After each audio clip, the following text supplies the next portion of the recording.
What's up, everyone? This week's episode is going to be about the experience of being a fraternity president, so make sure to tune in.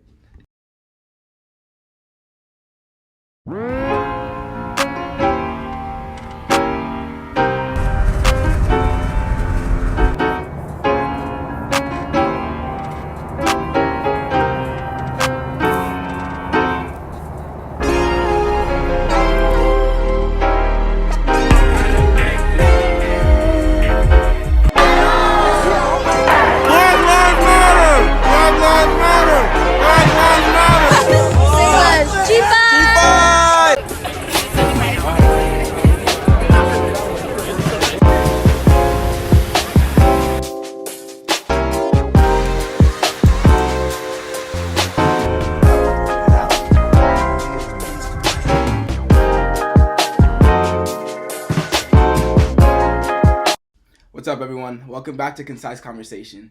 So today I'm here with my friend Luis, and we're going to be going into the experience of being fraternity president and kind of like what that experience was for him.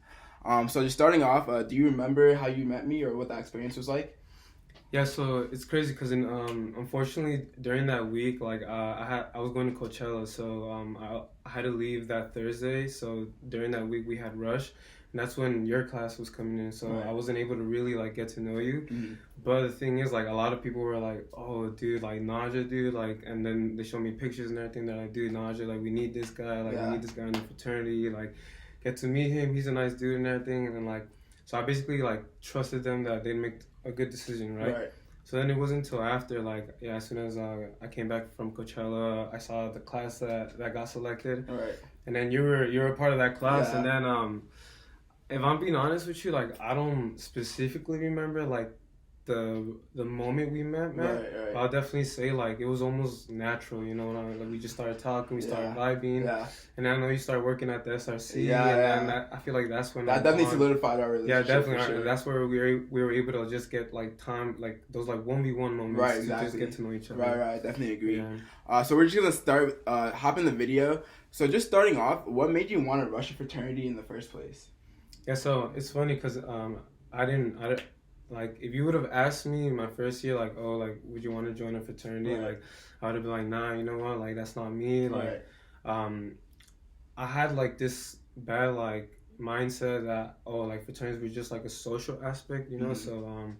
So just a fraternity guys being douchebags and Right, everything, and just being blatantly rude and all that stuff. So that type of environment was not I wasn't interested in it, you know. So and then I had my cousin that was an SAE as well, and he was bringing me out my first year, but I still didn't have the interest to do it. Right. It wasn't until my second year where I finished my first year and I was what can I do to get involved in my campus, you know. Mm-hmm.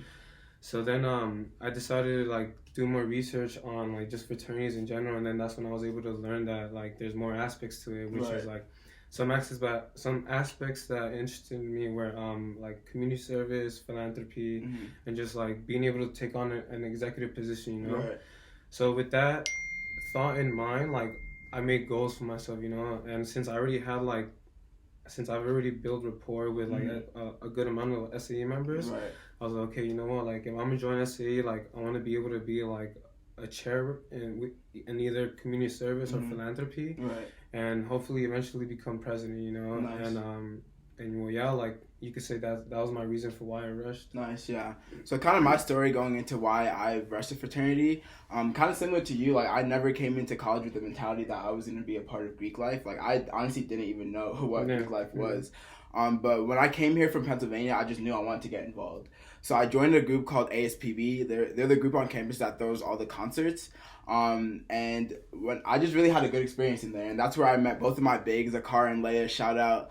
And they just really got me interested in Greek life, and I feel like that just kind of started my experience on a good foot. And I was like, yeah, this is definitely something that I would want to be a part of. Yeah, I mean, definitely. Yeah. It's one thing that if you both of us would agree on is you just gotta be open minded about it, you know, and just see what these type of organizations are able to offer you. Exactly. So what made you want to run for president? I know you went into that a little bit more, but so just to piggyback off my last thought. So since I had that goal in mind that I wanted to become like president, at first I wanted to like take a little bit baby steps into it, you know. So fortunately, I was able to become the president of my class. So with that, I was able to get like that like sense of leadership experience, you know, like. I was able to have leadership experience from high school because I was involved in a lot of extracurricular activities, places that allowed me to like take on a leadership role. Right. So so that's why I felt comfortable like taking on like those type of positions. So so then once I did that, I was like, you know what, like I want to be able to contribute more into to my organization, you know. So that's when I got interested in running for a philanthropy chair, and thankfully I was able to get it. And for those of y'all that know, like I was able to organize last year's Miss Minerva, which is a very popular event that we have here on campus. And that experience was like very beneficial for me because it allowed me to like achieve a lot of skills, you know, being able to communicate with different type of people, you know, setting dates, you know, setting like organizing type of events. So with that in mind, I was like, you know what, like I think I'm ready to take on like an executive position. So at the time, like my interest was becoming president, and since I knew that, you know, like I was contributing to my organization for a while, and I had built connections and relationships with like a lot of my bros. I felt like, you know what, like maybe it's fit for me, you know, to be president, you know, and fortunately I was able to get it. So I'm going to talk about kind of my experience of being vice president.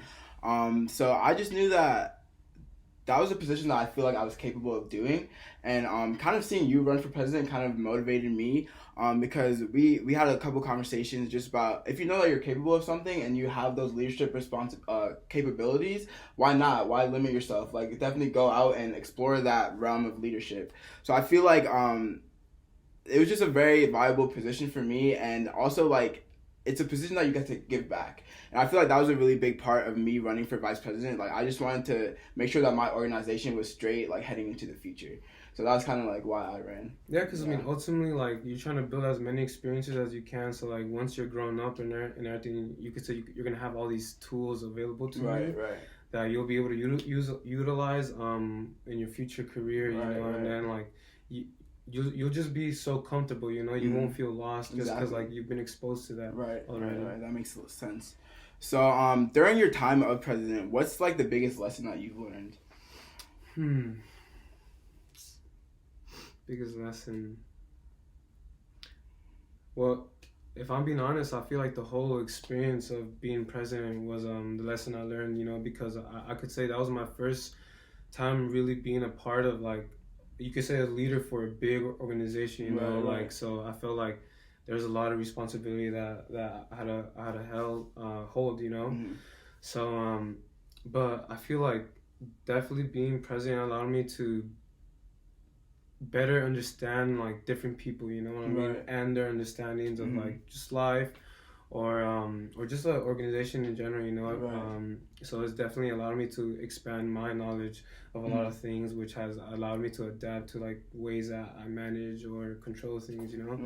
So yeah, I could honestly just say that it was a whole experience that was a lesson for me. And just going back to what I said earlier, like now like I could use this lesson to like just build upon it, you know. So like later on, if I do become like a big figure in like in the type of company like that, like I'll be able to like manage it. And be credible for it. That makes sense.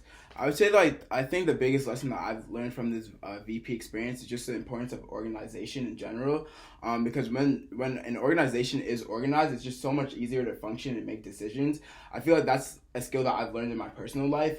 I could definitely say that I haven't always been the most organized person.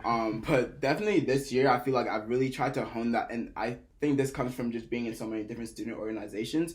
But I've really just learned the importance of being organized, and honestly, like it's just so much less stressful too on just everything in your life. Definitely. And then that's how you're able to just be like living life comfortably and happy, you know, like.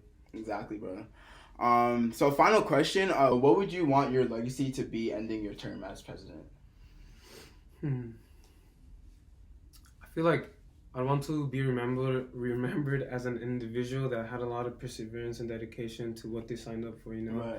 So from the beginning, like I knew what I was signing up for, you could say, the responsibilities and the goals that I had for myself.